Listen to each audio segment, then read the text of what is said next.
Welcome, friends. Lost Scarf here. It's time for the vlog and hat. So this is the Hindu hat from Smite. They gave me this hat. I don't remember I showed this hat before. I got this hat at TwitchCon, so I got a hat. All right. Okay. So let's see here. We'll talk about the channel first. Nothing new. Deus Ex going. The StarCrafts came out, which is nice. Xenoverse 2 is gonna come out as soon as we get the game. Then we can just do that. That'd be great. One shots as always. Shadow Warrior 2 one shot should be coming up eventually. We just did Shadow Warrior 2. So we got the game, we streamed the entire LP of it. That was a very fun single player story to do. About 10 hours long, played it on hard. I enjoyed it a lot. There's a looter shooter aspect to it that you can do for multiplayer, and I don't care for that. But there will be a one shot video on that one. There's other one shots I need to work on and stuff like that. Other things, the guide I've been working on, if you notice the lack of guides, is because I've been working on one guide, and it's basically an albatross.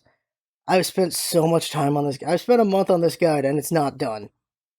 And the idea was, like, I should challenge myself and do, like, a big guide, a big comprehensive guide, and this is it. And, that was a mistake. But once this is done, it's just going to be just plowing through all the hero guides once this is done. But I thought this was an important topic to go over, and I just didn't realize how big a beast I made it into, and it's just taking so long to get done, and no matter how many views, it's not going to be worth the returns, I'm sure, but it is what it is. I want to challenge myself, and you got to challenge yourself. It's just, oh my god, mistakes were made. Right before I recorded this vlog, I released the voice practice to the public from last month's voice practice. And that was me doing interview questions as the Astoska guy, and as Papyrus, and other voices. The upcoming one, I already recorded it like last week. That'll be, private for patrons for the first, for this month, and then next month it comes out public. I did all the voices from Overwatch, and they are mostly terrible. No surprise. I think my best one's Reinhardt. That's the best one I can do. That is the best one. And you'll see that if you've been watching. You've already seen it if you've been watching the Tank Simulator stream. So, there's new videos that are going to come up eventually. And one of them is, we already saw one incarnation of it. That was Jinx Makes Scarf Play, and that's the FF10 LP. The FF10 LP. And we're also doing Viewers Make Scarf Play. I think we're calling it Chat Makes Scarf Play just because it's shorter. And it's going to be the Tank Simulator game. And so, that's from, I gotta pretty up my beard. That's from, so there's a game called Tank Girls where you date tanks, but they're in girl form, which is weird. And it's a fun game. It's pretty fun. And, doing voices for them is challenging because I can't do chick voices. But we decided to make the German, Panzer IV, Reinhardt, because it's German. So it's just like 3 hours of me practicing Reinhardt voice by voicing this chick. Like, Reinhardt! It's like, oh, you're sweet for giving me this. Thanks for the bunch of flowers. Thank you. And, I gotta work on that Reinhardt voice. I really want to do the Reinhardt voice because I like it. I like the Reinhardt voice. Like, my favorite line from him is, precision German engineering. Like, I just like how serious he is with that, but there's, like, pride to it. It's interesting. But yeah, there's voice practice. Let's see what else is there. Loot Crate, got the Loot Crate box, so we'll see a Loot Crate video probably near the end of the month or the beginning of next month, depending on when there's time. Jinx has been sick for, like, 1 or 2 weeks. She is just dying. Hopefully doesn't actually die, but she has just been sick for a while, and so she's not able to work on as much stuff, which is unfortunate. But that's what happens. People get sick. I got sick for 2 weeks after TwitchCon, which sucked. And so we weren't as productive as we could have been because I was sick and now she's sick. Double whammy. Let's see, what else is there? A bunch of trailers. So Red Dead Redemption 2. I'm surprised it's not Red Dead Retribution. So it was Red Dead Revolver, Red Dead Redemption, and then now we got the third Red Dead, which is Red Dead Redemption 2, The Redeadening. So, yeah. And people are so hype, and all I know is, yeah, it's a great game, but I never got to play it. I never got to freaking play Red Dead because they're consoles only. So unless I see a PC on it, like, I don't care, because I don't have a console. I can't afford a console, you know? I can only afford a PC. Like, that's it. and PC's used for so many things. So that's it. If we were bigger now and we had all the consoles, then fine, I'd probably be hyped, but I don't. So all I know is it's a great game that I never got to play. That's it. The trailer for Logan looks really good. I think you put anything with freaking Johnny Cash covering Hurt, it's going to be kind of good. And the trailer was pretty good. Looking forward to seeing that movie. This is Hugh Jackman's last role as Wolverine, so I'm assuming it's going to be done pretty well. So there's that. So there you go. What was there talk about besides all that? Two more things. One is this mouse. I'm just going to pull it up. Here's this mouse. This is the Mionix Now's GQ or QG. I think it's GQ. This was kickstarted. Oh, here you go. Now's QG right there. It says it right there. Now's QG. This is a $130 mouse that they sent me. This company sent me this mouse. They want to support us, and they're supporting a bunch of other streamers. And so they sent it to me, and I'm going to try to do a review video on this mouse. Like, I figure we're always experimenting and just seeing how to do things, and trying to do a review video would be very interesting to do just as a thing to learn to try to do. I think it would be interesting. So we're going to try to do a review video on this mouse. It's got a couple features interesting about it that'll be worth talking about. Just short of it right now, opinion I think would be probably good for pro gamers and for streamers. It's definitely aimed for them, and I feel like it'd be good for them, potentially, for sure. And the other thing to talk about has got to be the NX, the Nintendo Switch.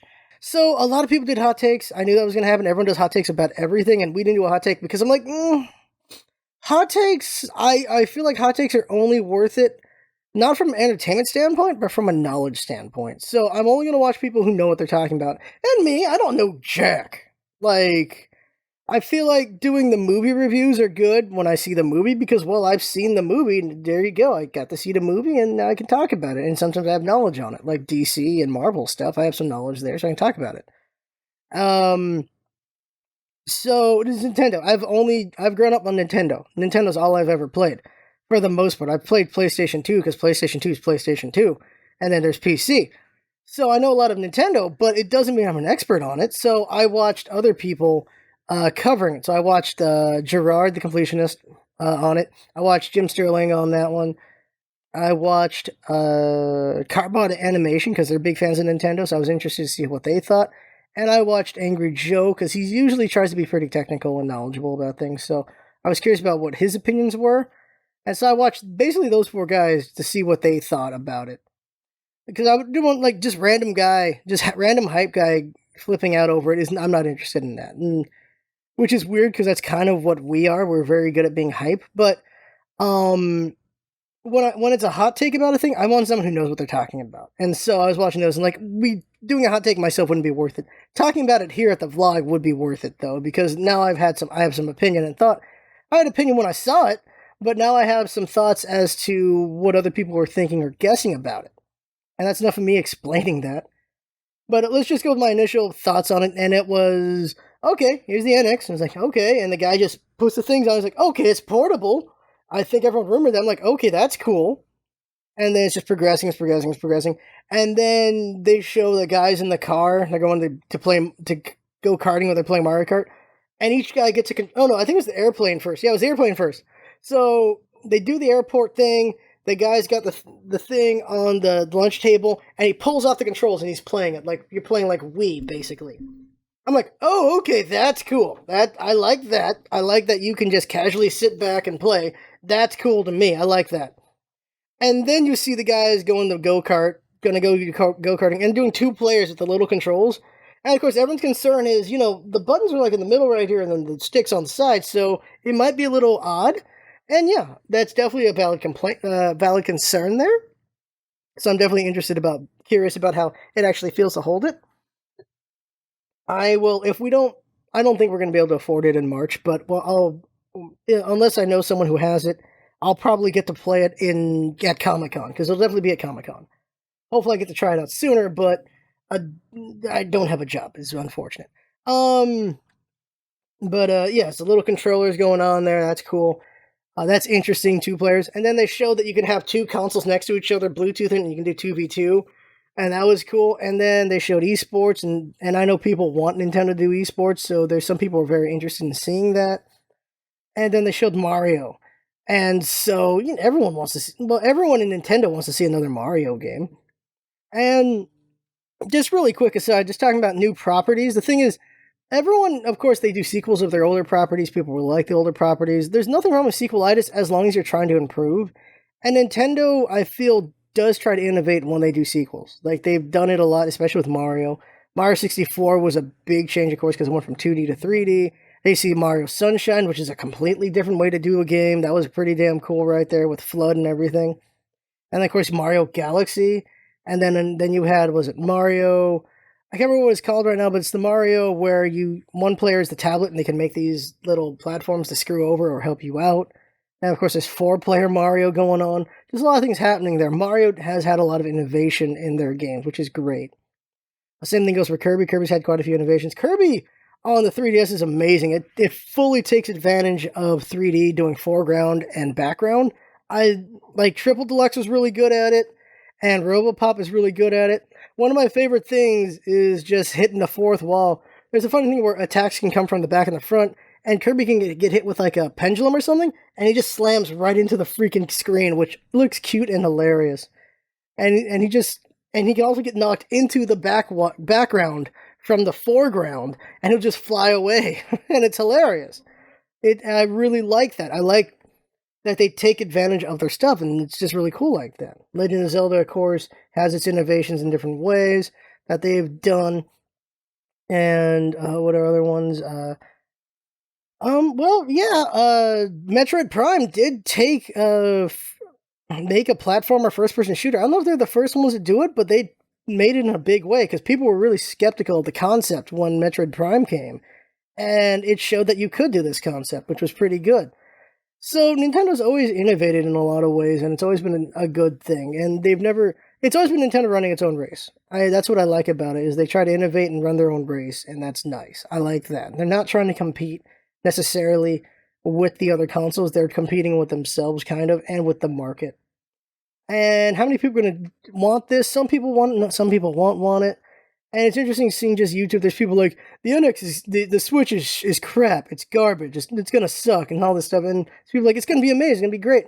I'm not interested in the hype or the crapping on it right now. I'm interested in speculation on what it could be and what goodness there could be from it. But looking at the developers that are coming out for it, I'm definitely very, very, what's the word, hype? No. I'm happy to see the developers coming over.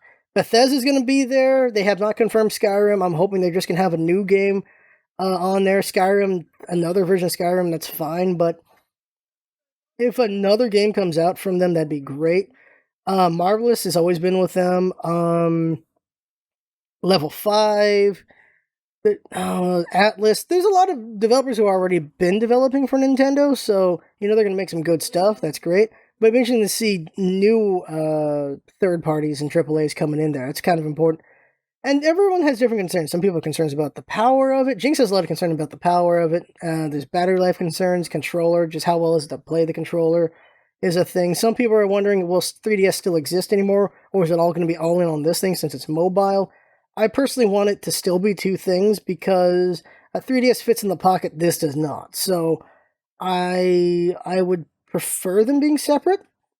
If they do become just one entity, I don't know. That's a lot of eggs in one basket. I don't know. But this will be the time when finally Pokemon would come to console. But you wonder if Pokemon had console power, would it be different and, better, I suppose, than if you do it on the 3DS? Because it's always been, the random counter in the grass. And people want it to be Pokemon are just on the screen. You can run up and battle them and throw Pokeballs at them. That's what people have wanted, and it's never happened. And I think it would be cool. I think it would be cool as a separate thing, though. So you have your traditional Pokemon, then you have a concept like that. That'd be very interesting. My concern is game lineup. That's it. The first year, I hope it's strong. The problem is Smash is probably a couple years away. Mario Kart's probably a couple years away. We see that there's probably a new Mario for sure. I like the Indie Gamer Chick had the thought of maybe Splatoon should be it comes with the game with the console, and I think that'd be good. And that'd be a good idea. Splatoon is the new popular IP they have. It would be great.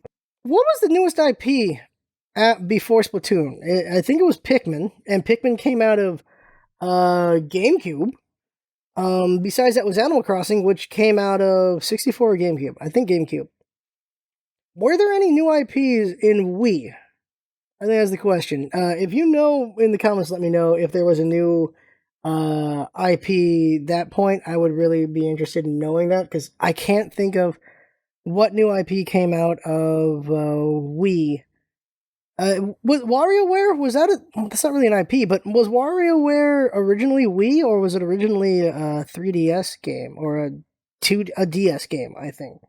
I can't remember right now what the original was. That's the thing. I'm not sure. Is that everything Nintendo? I think it is. I feel like it's very important the first year. A very strong lineup would be very important. I feel like you need to have a Mario Kart out there. You need to have a Mario out there. Legend of Zelda obviously is going to be in the first year. We just got a Star Fox. A surprise Metroid would be amazing. Like just Metroid out of nowhere would be great. Goddamn F-Zero. Like an F-Zero would be awesome. Just bring back some of the old first party properties or some just there needs to be a killer app every like 3-ish months or something. Like each season, just each quarter have a killer app. If that happens, I think the NX will do kind of well.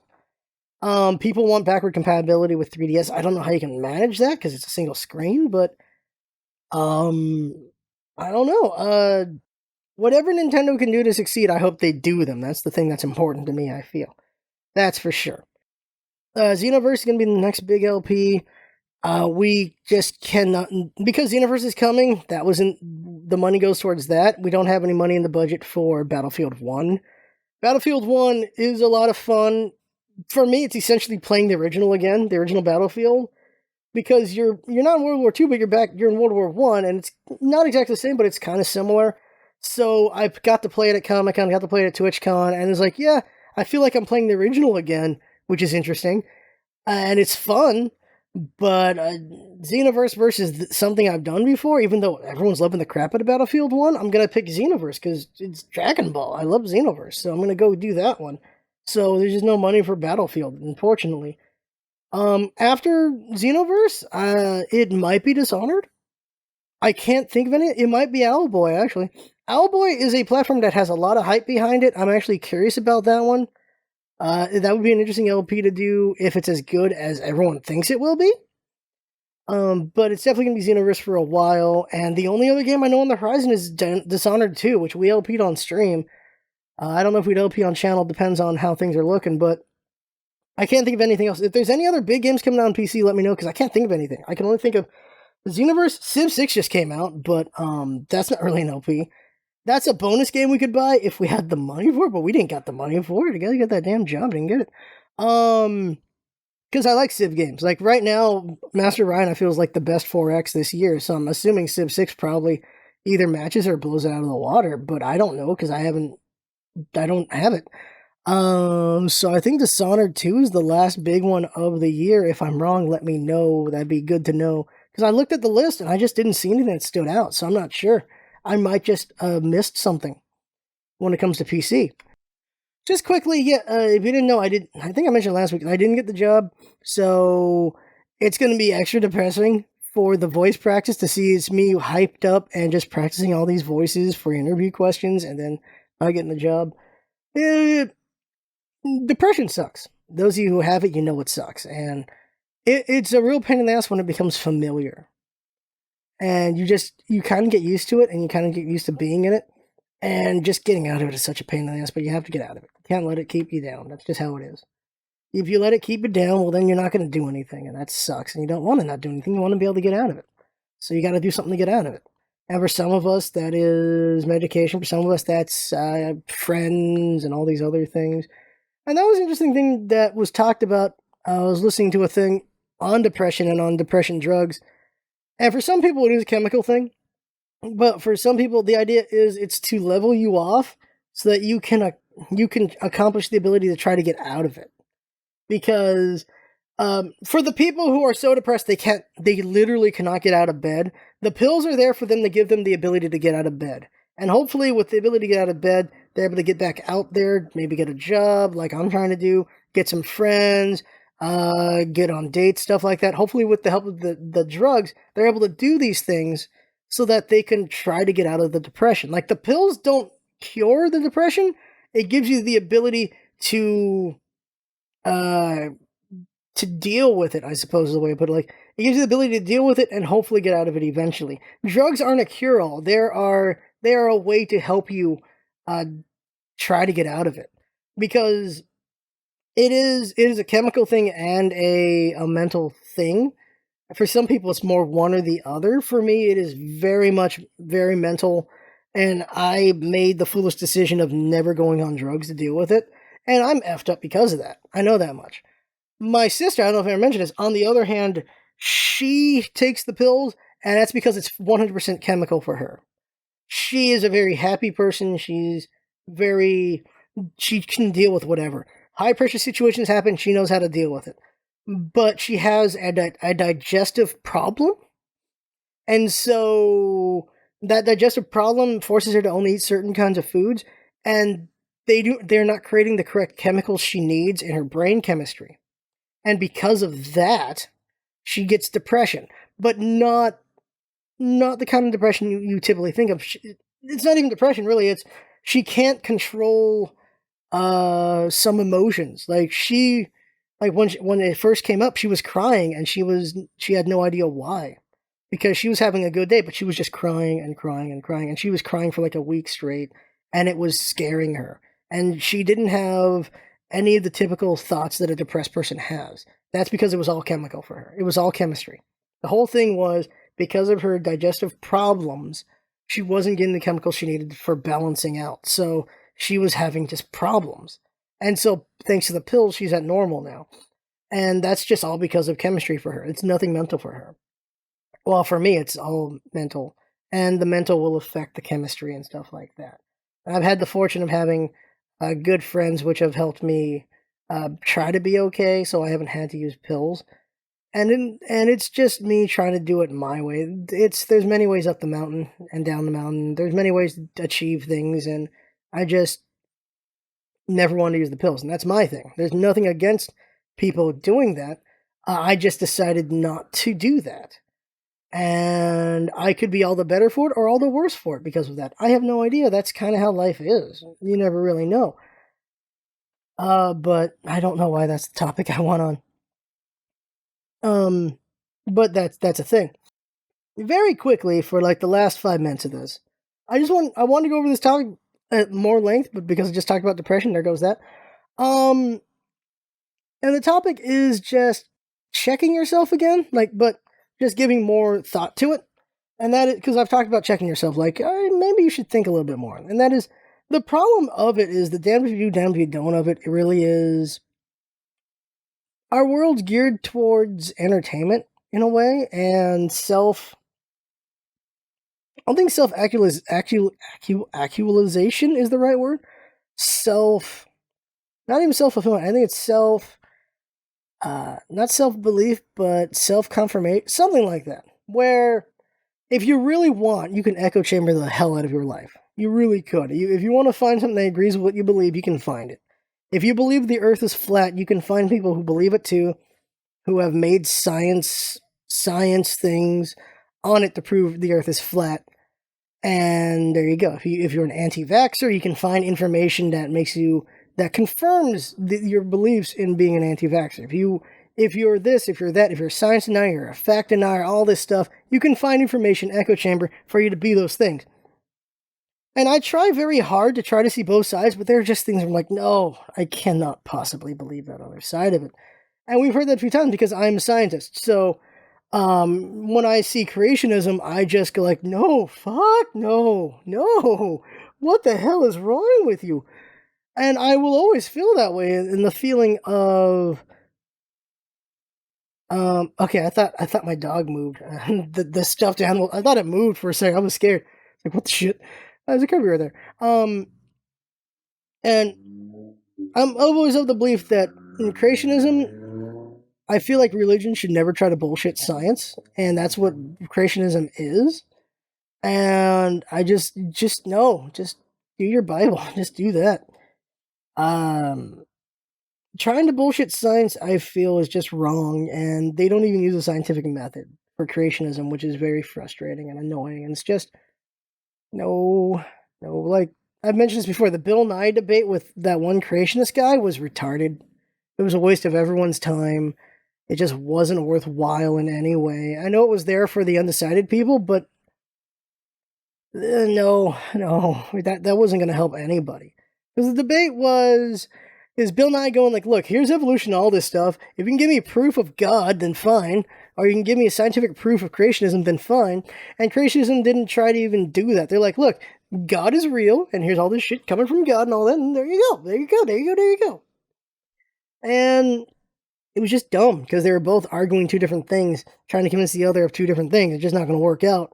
And I am a Catholic scientist, and so it is a weird space because science had people believing God. I remember someone said it was around 1974, I believe, that it was stated that is when the big divide between science and religion really split up, and because it got politicized. Because the conservatives, the Republicans, around 1974, this is when they started to have a break and they started to politicize science and religion in a big way and separate the two as opposites of each other. This is apparently the year where it really where it really showed, and it became a politicized thing.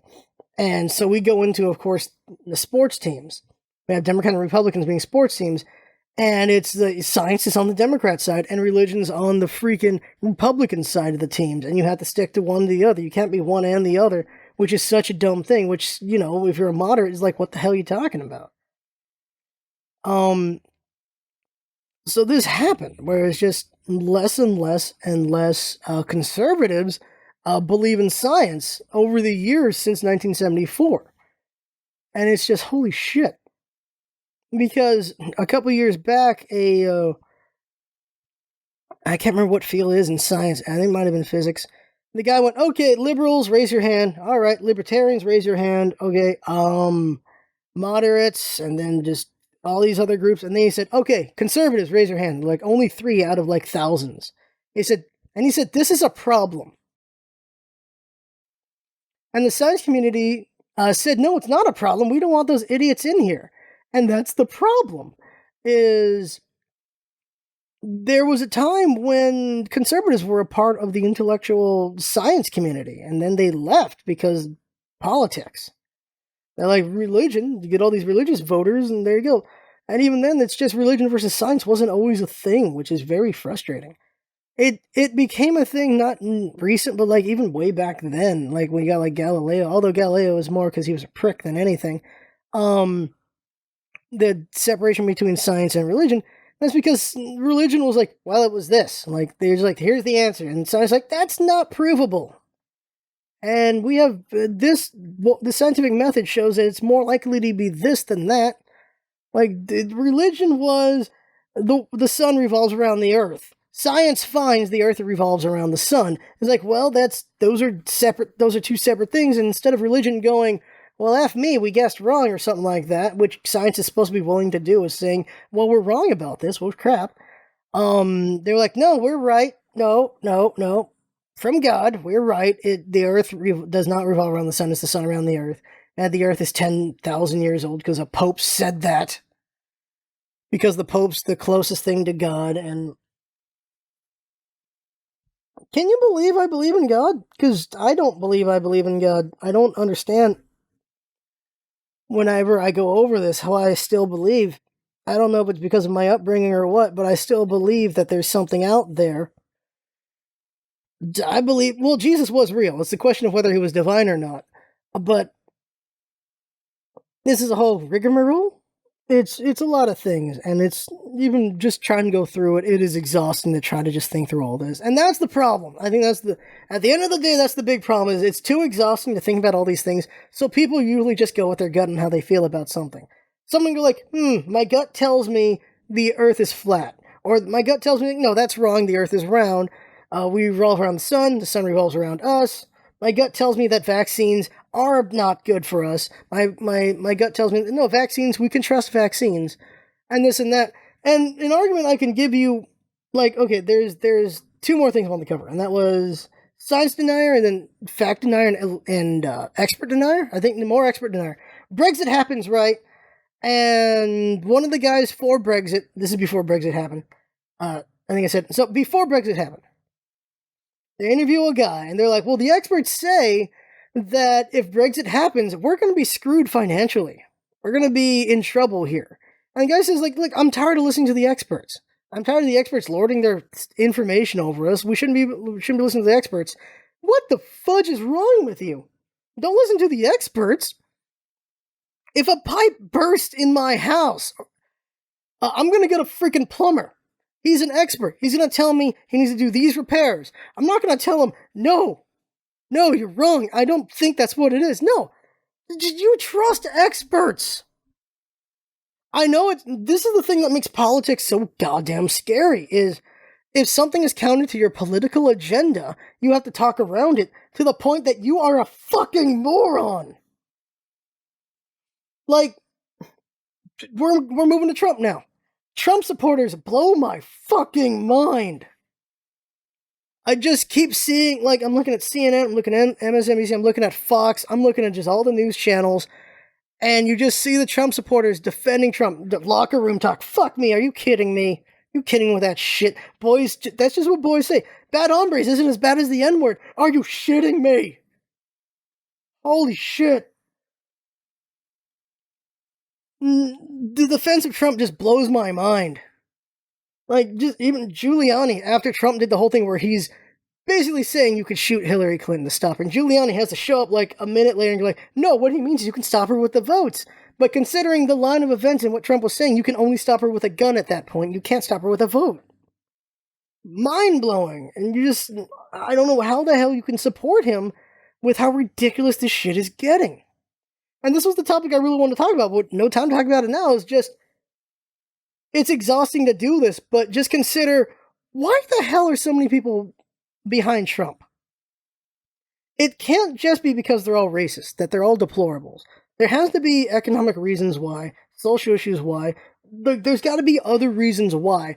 It cannot just be that. But it is fucking scary so many people want this guy as the face of America when the international world is fucking scared of him becoming the face because they do not know what's going to happen with any of this shit. It is scary. I also want to talk about taking things out of context, like Hillary Clinton stuff with the WikiLeaks.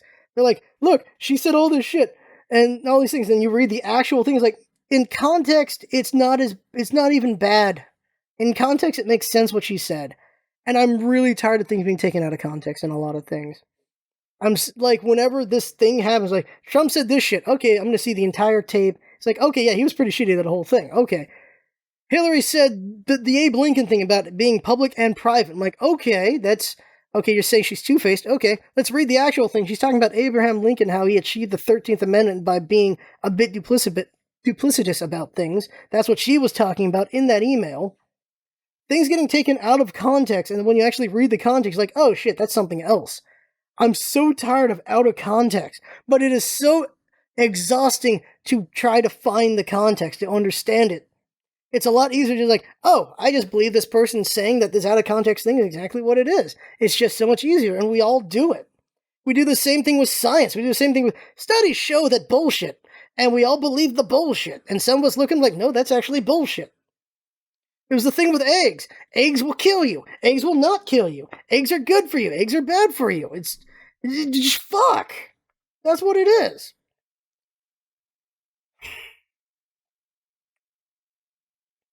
So you're screwed either way, I guess. That's the thing. The other thing I just want to mention was fact deniers, and that is, after the first debate, Chris Christie's like, look, you can't believe fact checkers because they have a bias. They have a political bias. Their political bias is the fucking truth. That's what it is. It's the truth. That is their bias. When you have Donald Trump saying, I did not say that, and there's video of him fucking saying it, and he just keeps saying, it is the logic of a fucking child. The more I say something, the more believable it is, despite the fact there's evidence right here from 3 days ago that I said the exact opposite. It's fucking scary. And then one more. Newt Gingrich. He was on, was it CNN or Fox? And they're like, well, the facts are this. And he's like, yeah, but do the people feel like that? He's like, no, but these are the facts. He's like, but do they feel that? It's like, the fuck you these are the facts. And he's like, look, those are your facts, and I have my facts. And I can do whatever I want with my facts, and people are going to believe me. And that's fucking scary. Because the argument was crime. The facts are crime is down. And his whole thing is people feel like crime is up. And that's because we're shoving crime down everyone's throats. The media is shoving crime down people's throats. Parties are shoving crime down people's throats. The Republicans are saying America's shit right now. Democrats are saying America's great right now. And I feel like we are great, even though we're kind of fucked up. But he's saying it's because the people don't feel safe because of what they've done. Then those are the facts. The facts are people aren't safe because they don't feel safe. And the facts are crime is on the rise because people feel like crime is on the rise. And he can use that. And that is fucking scary. That's pretty much it. It's just, there are people who just, they follow Trump. Some of them it's a sports team because it's the right. Some of them are probably unhappy with the last 8 years or the last 16 years. They're unhappy with what Obama did. They're unhappy with what Bush did. And so Trump is the outsider. And so they're voting for the outsider. There's all that stuff. As an aside, one more time, the second debate, there was a Muslim female who was one of the undecideds, and just the Twitter was just going, holy shit, okay, what? They're undecided? They're undecided? Trump wants harder vetting, and they've already gone over vetting, and just, the vetting is actually really, really hard to get through, and just kicking out all the Muslims, kicking out all this, kicking out all of that is just, are you kidding me? On foreign policy, I'm going with Hillary. On economic policy, going with Hillary.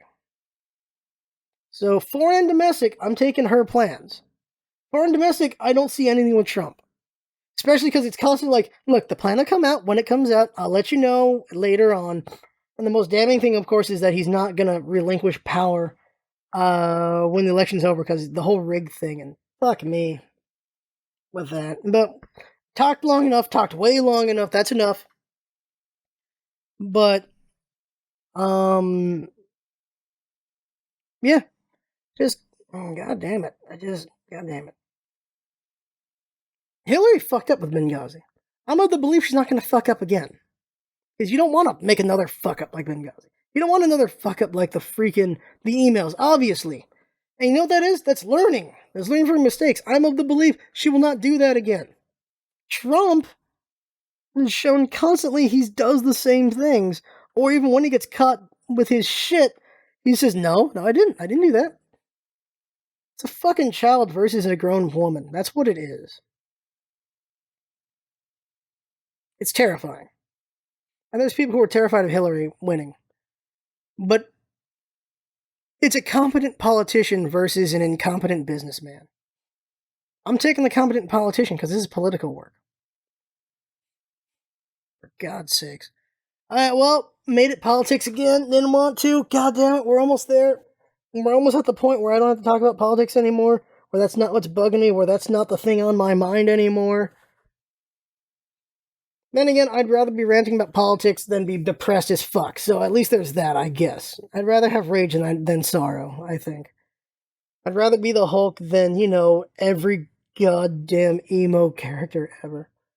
I'd rather be the Hulk than Angel at the worst parts of the Angel. Which is, like the middle of that freaking show. Or the middle of Buffy. Or every show with Whedon. Whedon hates his main characters so much. He hates them. I'd rather not be any of them in the middle of the seasons, because the middle of the season is when he shits on them the worst. I'd rather be the Hulk, who has his own emo problems, but usually he's just raging out. I'll take that. I can take it over Batman, because even Batman's got his emo moments, which are very unfortunate. Well, emo's not the right word. Angsty. Angsty, that's the word. There's so much angst. There's so much angst. We love angst. That's it. That's it for the vlog. Sorry it went so long, Jinx. And there you go. I had fun talking. Hope you have fun watching and listening. Well, mostly listening, and that's what it's all about, isn't it? Having fun. Thanks for coming by, and see you next time. Shit. This went long.